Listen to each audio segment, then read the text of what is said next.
Welcome back, ladies and gentlemen, to the final segment of the Vinny Eastwood show. There's been a wonderful episode so far. We've had, so far, 3 comedians, and now we're going to round off the episode with our final. His name is Ants Heath. Ants, welcome to the program.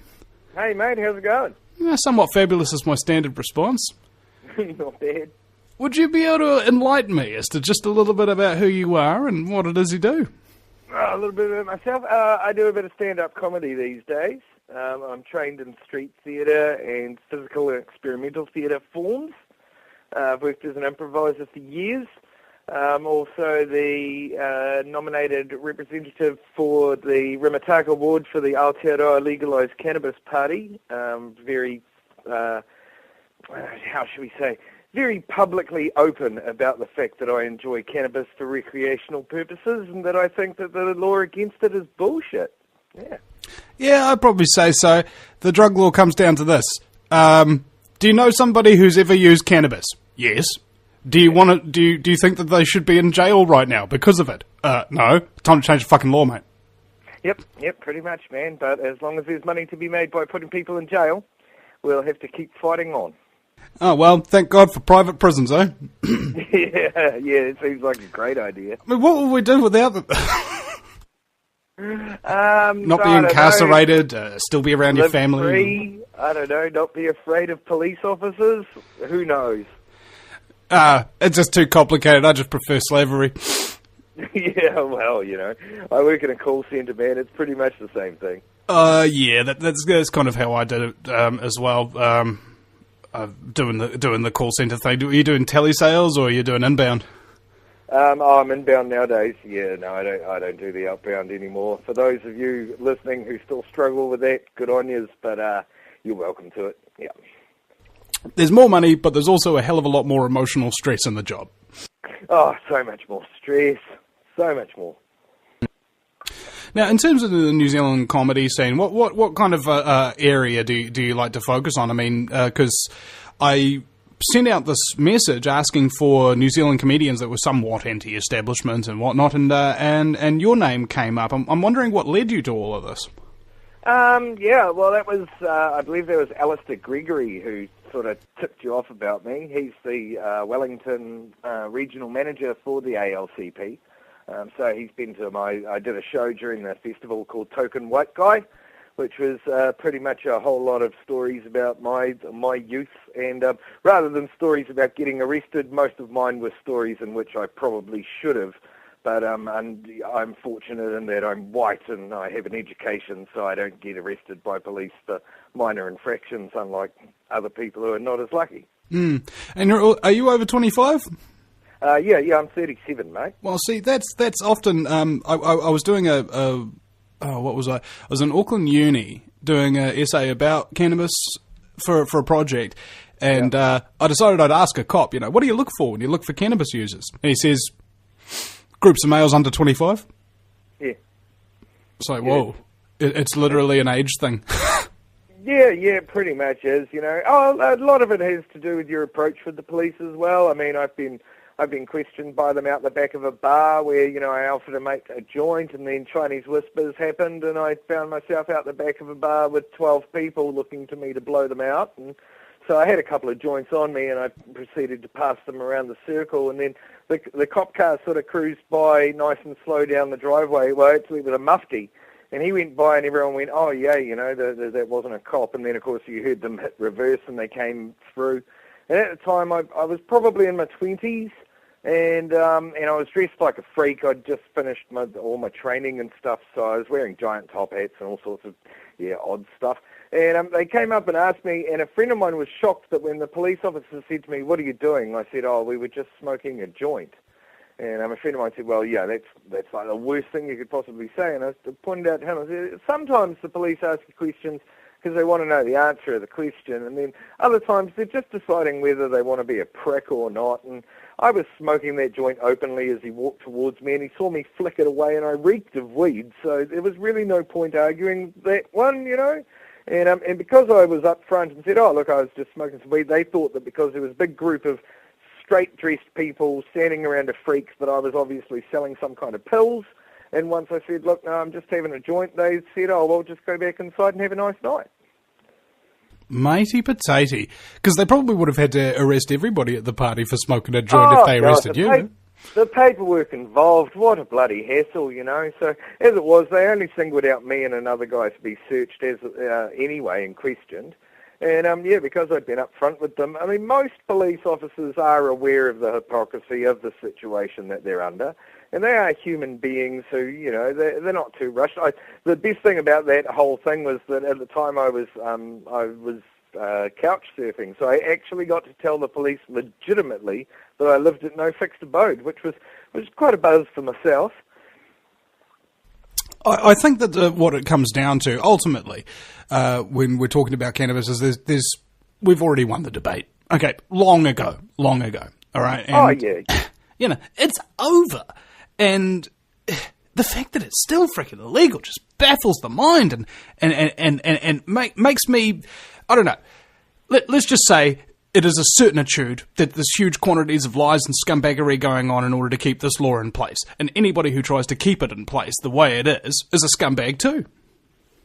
Yeah, I'd say that's a pretty good deal. I mean, I'd definitely trust the people that I buy marijuana off before I'd trust the people who are trying to keep it illegal. So just on the worthiness of the people that I deal with. Yeah.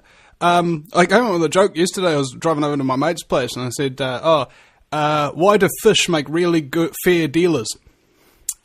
Because they've got scales. There must be a lot of fish in the small in-town city that I lived in, mate. It's a very busy place. Yeah. But yeah, no, I just think that it's a bit rough the way that some people are treated on it and others, you know, and it is obviously hypocritical, and they have no argument against it, you know, and you just end up in that same cycle with people where, you know, drugs, you know, they tell you that the drugs are bad, and you ask them why, and they tell you because the government says that it's illegal, and you say, well, you know, why is it illegal? And they say, well, because they're bad. And you're like, well, why are they bad? Because they're illegal. And they just sort of circle along like that until they run out of steam, really. Yeah, it's quite easy circular reasoning because it's circular reasoning. Yeah, it's the best thing about circular reasoning is that you don't have to think. Yeah, so a lot of people don't like to. So, in questioning the established, the status quo, as it were, is not everybody's thing, as it were. Do you feel that people are getting dumber, like just in general? I feel that I myself am getting dumber for every 5 minutes that I spend watching something stupid on YouTube. So I guess as a society, yes. I mean, the education standards, I don't know, maybe I'm a bit old now and I'm looking back on things differently, but I think that there used to be a lot more education and respect going on than there is these days. So, and, you know... Have you got, like, an example of that? I mean, because I'm just thinking about it now. There's not a whole lot of difference between when I was born and when I am now today, between how kids treated me, and it's just with zero respect, because I was born in 1984, and all of a sudden, respecting your elders didn't count anymore. Yeah, I guess so. That's pretty much how it seems to be. I mean, I regularly hear teenagers saying things in public that that wouldn't have occurred to me to have ever said to somebody, just purely because I don't know. I guess it comes down to the individual circumstances and the upbringing that you personally have. But I was brought up to believe in respecting other people and, you know, being polite and things like that, you know. And P's and Q's, they don't seem like much until you remove them from society, at which point everyone just seems a whole lot more aggressive and sort of more about themselves rather than other people. I mean, we've really lost that community feeling that we used to have. You know, back in the early '80s, I read an article the other day about the fact that, you know, when I was a kid, if you misbehaved in the store and your parents weren't there, the store owner told you, "Oi, buck your ideas up or you're out," you know, and that was how it was, you know. Now, if he tries and does that now with a teenager, the teenager's likely to turn around and point out, well, actually, under the Bill of Rights, and I have rights as a human being, and you can't tell me what to do, and, you're not physically allowed to remove me from your store, and if you call the police, they're not going to come, and there's really no one for you to call. My parents don't care either, so, get fucked. Or they'll just simply use the last two words in and of itself. Well, even when they just run it down to that, it's unnecessary. So, it used to be, I don't know, there just seemed to be a lot more focus on getting on together as people. Yeah. Well, on my sticker, I've got a bumper sticker that says, marijuana, can't we all just get a bong? Yeah, exactly. Wouldn't that be a wonderful thing? So, I mean, the big difference between straight people and people who smoke pot is that people who smoke pot don't care that straight people exist. I would think it's a very similar story to back in the day. The CIA conducted a whole bunch of mind control experiments on people under MK Ultra, which got exposed a while ago, and they did tests on people's brains with all sorts of different drugs. And the one that they stopped using for mind control was marijuana, because I found that the patients became resistant to mind control techniques if they smoked it. Oh, God, you can't have that. Oh, my God, it's opening their minds and they're thinking for themselves. Fuck, you better get rid of that shit, man, and ban it everywhere while you're at it. You can't have people thinking that they've got ideas. Yeah. Well, it's dangerous. Non-conformity can't be had. Well, I don't know about you, but I'm not a control freak. And it just seems that somebody who's complete... Well, like... You have a look at the situation, and you say why they made it illegal. Because, they want to mind control you, they don't want you to be free, they don't want you to think for yourself, blah, blah, blah, blah. And they go, oh, but why would somebody who's a criminal, ruthless, sociopathic scumbag with more money than God try to control things like that? It just doesn't make any sense to me. Well, maybe if you were trying to think like a ruthless, criminal, sociopathic scumbag for 2 seconds, it might make sense to you. Yeah. It's called big bank accounts, and lots of them love it. There's the other element as well, of course, the medical treatment of patients. And do you know anybody who's got medical problems who treats them with cannabis? I do. I do. Yeah. And for goodness sake, I've seen what these guys are like with and without the weed. Without the weed, it is a life of pain, suffering, and anguish and torment. With the weed, it is comfortable and livable.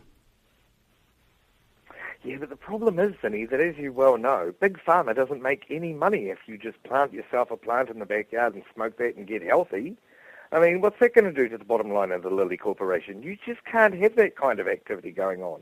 I mean, that's where the Bushes get most of their money from. They make more money from pharmaceuticals than they ever did out of oil, because they convinced an entire country that they needed to be on antidepressants and hard pills, for fuck's sake. I mean, the fact... If you want to take away, there are people who say, well, you shouldn't smoke pot, you're just a stupid stoner, whatever, If they've got a problem with me smoking it recreational, that's one thing. But when you're actually refusing to give people good, healthy, safe, cheap medication that can change their lives for the better in such a massive way, and your argument to it is, well, we can't do it because there's this side effect, you see, and you'll end up stoned, and unfortunately that means that you'll be chatty and you'll enjoy life more and you'll eat. And, so obviously we can't possibly give you that. Now, we have this pill. It's about $100. It doesn't really work as well, and you'll need the other 45 pills that go with it because of the massive life-threatening risk of side effects from that first pill. But, that's the way that we're going to do it, because we can't let people just grow dope because, you never know how strong it is. And that to me is the most disgusting thing that the government's ever done on the entire scale. I mean, I would actually quite gladly give up my ability to smoke it recreationally if they could only allow complete and open access to everybody who needs it for medical use. Well, they're talking about it in the United States now, that they're going to have what they call cannabis welfare. So people who can't afford ganja will actually be given it if they've got medical problems and things of that nature for free by certain dispensaries, or at least that's what they're talking about now. We're talking about a... idea. Sorry, what was it? Yeah, it's a good idea, isn't it? And the other element here that I find particularly interesting about the drug law, is not only the fact that it's used as a discrimination for like young people, not only the fact that it's used as, I don't know, more or less keeping the cookies away from the children in terms of the medical patients, ensuring that they don't live a happy life. But I think it's a war on consciousness. Simply that it turns us against each other. All these people, particularly my elders sometimes, who have not used cannabis before, every time I tell them I'm going through a hard time, emotional issues or something like that, like everybody does, guess what the first thing they say is the cause of them all? Oh, you've got to get off that weed there, Vinny. That's your problem. Get off that weed and you'll be fine, mate. There's your problem right there. Get off the weed. Yeah. Is that about it? Yeah, pretty much. Yeah. Yeah, I know. I've been through the same argument. Luckily, I have a really enlightened doctor who understands and doesn't have any problems with it. And I've had a few enlightened doctors over the years, but you've got to be honest with doctors about drug use because, you never know when it's going to actually be pertinent. So, but I find that the whole divide and conquer aspect is definitely what they're into, And I mean, we've got these buffoons in government at the moment really trying to crank it about how, still towing the line that, marijuana is illegal because it's not safe for you. And yet we've just gone through the most ridiculous experiment. Well, maybe I'll call it an experiment. It was more of a profit-making drive, really, to have this synthetic crap. So how did New Zealand end up in a position where we are now years behind America with the freeing up of cannabis regulation? I mean, that's just, to me, that blows my mind. Even more so than AK-47, I'll wager. AK-47 is pretty good if you get it grown in the right conditions. Yeah, kind of like shrooms. When we talk about comedy, shifting gears a little bit here, I think that maybe you'll agree with this statement, maybe you won't. I believe that comedy is the most effective medium for giving people information that they're not prepared to listen to. Yeah, I'd say it works well for that.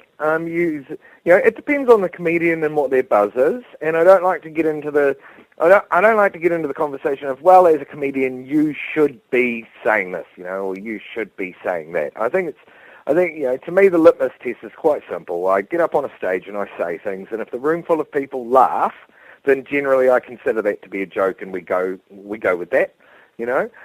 Quite often I do sort of bring up things that, the hypocrisy of things, or just the general, I guess I get annoyed with the general stupidity around us a lot, and so I do talk about that quite a bit and point out situations that drive me insane that I find quite a lot of people do go through with me as well. So you get that sort of common ground, and I think for all comedy that's really what you're after, is to find a common ground and get people to understand you and know you as a mate, and understand that, hey, if he says something highly offensive, it's probably just a joke. Let's move on from that. But there's definitely the power there to make people face things that they don't really like to face. And I do enjoy when I do a particularly offensive piece. I love that moment after the laugh. So the audience will laugh, and then there's a silence for a couple of seconds, and I know that the entire room is sitting there thinking, did I just laugh at that? So and that for me is always fun. I like to confront people with that kind of material. Is that because when something's funny, it's usually because it's true? I mean, people say that the truth hurts, and I'm starting to believe the opposite, that the truth is freaking hilarious. I think it cuts both ways, really. I mean, there's some stuff that's completely made up that people find hilarious, but when I do face them with the truth, they sort of get a giggle out of that as well. I mean, it can be either way, and it really does depend on the kind of room that you've got. So that's one thing that has to be taken into account. Sometimes you'll have a very serious room who will freak out if you make the slightest racial slur, and then sometimes you'll have a room who are fine with jokes about pedophilia, and you've just sort of got to work it out. And occasionally I have gotten it wrong, but for the most part, I try to aim where they want me to go. Well, that reminds me. I was at the classic comedy bar one time filming my sister doing her gig, and one of the guys who came out on stage had like the worst set you could ever conceive of in your life. As in, the highlight of it was questioning whether or not he's a pedophile on stage, and it was just not funny, and it made everybody really uncomfortable. And then and then he went off stage, and I think he took like an extra 5-10 minutes on his set that he was supposed to. He's just sitting there waffling, rambling, didn't realise that his set was over. And all of the comedians there that night were reasonably good. Some were real funny, and these were all newbies, right? And the guy who was sort of, the professional comedian there who's like introducing everybody or whatever, he comes out on stage and he goes... something along the lines of all these people here are like my children, and somebody shouts out from the from the crowd, "You've had at least one abortion," and the whole crowd like uproared with like huge applause and stuff like that, and it was so ironic that the head comedian was like, I've never actually heard people laugh that loud at an abortion joke. Yep, it's all about timing and place, and you just got to. Like I say, there are some that believe that there are hard and fast rules. I'm just not one of those people. Now, my question to you is, can you even teach somebody how to be humorous, or is it just a natural thing that you work out on your own? You work out your own timing, you watch other comedians, it's not like a mentoring thing? I think it's one of those things. I think that if you really, really want it, if you wake up every day and you just I want to be a comedian, then with enough work you can get there. And I think that there are some people working who are possibly, they're just really hard workers. I guess it's, I'm from the theatre industry originally, and it's just like the theatre industry, is that you'll have some people who, you'll have different ranges of talent and then different amounts of work. And if you're really talented, then you don't necessarily have to work so hard, and you just sort of fly through it. If it's not so natural to you, then you can work on it. There's tons of classes. I mean, God, the internet gives you enough information now, but you can learn how to structure jokes and things like that and have very well scripted work. So, yeah, I think it's pretty open opportunities, really. It just depends on who you are and what kind of comedy you want to do. But the number one thing is you have to really want to do it, because, it's bloody hard work, and you've got to die on stage a few times, which is never nice. Yeah, I would say so. Now, last question before we have to wrap up the show here is, have there ever been any wonderful experiences or maybe bad experiences that you'd like to recount? Something that happened that maybe was a little off topic or off script that was just like so frickin' funny that you've remembered it up until now? Oh, at a gig? Yeah. It'd be a really drunk chick who showed up for a gig that I was emceeing a few years ago during the comedy festival, and she came in and she was quite rowdy with her mates, and it was a rookie lineup, and there's nothing that'll scare a group of rookies more than hearing some drunk cow just going off at everybody, So she'd sort of started to kick up a wee bit during my opening set, and I'd laid it down pretty quickly to her. I chatted to her a bit. She was wearing a white tracksuit and drunk, so I called her hut bride, that kind of thing, and just sort of explained to her that, look, I'm the MC and I've got a bit of experience, and if you want to throw stuff at me, that's all right, because I'm pretty lazy and I don't write material anyway, so it'll just fill my time. But if you could just leave the other acts alone, that'd be great, because they're rookies, they've got their sets all lined up, and you'll just throw them and everyone will have a bad night. And, so, of course, she went on to lambast and give absolute, terrors to everybody to the first act who got up, which had the rest of the rookies sweating bullets. And I pointed out those, the next one when I was about to go on, I said, oh, no, she's going to ruin the whole night. And I said, no, she won't ruin the whole night. And she said, oh, what do you mean? I said, I'll watch. So, I got out for my second bit and said, oh, are you having a good night? And she went, no, and I knew because she'd been arguing with her mates. And she said, no, and I said, oh, I know what happened. Did your whole night go sort of pear-shaped? And she's like, yeah. And I said, oh, did you have a great night planned? And just everything turned to poo. And she's like, yeah. And I said, yeah, well, that's great. That happened to me as well. I mean, what happened in your case? Did you have some drunk bitch show up at your gig and not learn to shut the fuck up? And, that probably, for me, that would be one of my favourite moments on stage. The heckler kill. I had to be nasty, but yeah, when I get to be nasty with them, it is quite enjoyable. Well, I found the nasty heckler slapdowns to be some of the best. There was one gig I was at where there was a really overweight Australian comedian, amateur, and somebody shouts out in the crowd, "Why are you so fat?" And he says to him, "Because every time I fuck your mother, she gives me a jelly bean." Yeah, I mean, sometimes I like to, I always do the conversation with them first and let them know that, no, that's not really on, and I'd rather that you just, quietly enjoyed the show. But there comes a point, especially if they're really drunk, where you just have to be brutal because I need it to be over and done with. It has to be made quite clear, no matter how drunk they are, that this is not going to continue. And they're not going to ruin the entire night for everybody. And, I've been on the receiving end of it myself as the drunk heckler guy. So, I do have compassion for them where they're coming from, but everyone else has paid for their tickets and expects to enjoy their night as well.